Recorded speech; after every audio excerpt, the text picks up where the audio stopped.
Yes, ek is 'n millennium matriek, 'n 1980 baby, né? So, wat het gebeur met millennium? Dis die oorskakeling na die jaar 2000 toe. So wat het hulle gesê gaan gebeur? Al die rekenaars gaan uitbom. Poef. En wat het gebeur? Absoluut niks nie. Die rekenaars het aangegaan oorgeskakel na die jaar 2000 toe.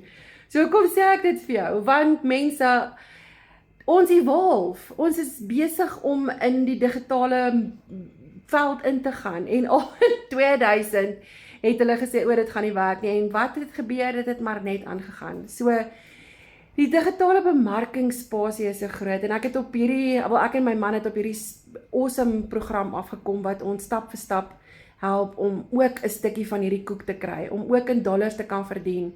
En dit het al so baie mense daar buite se lewens verander. Ja, Suid-Afrikaners se lewens verander, want hulle verdien in dollars. Ek is 'n tannie, dowwe dollar brilletjie tannie, en hierdie bemarkingsprogram help jou stap vir stap om hierdie digitale veld, wat so groot is, te verstaan. Stuur 'n comment en ek stuur vir jou 'n link aan.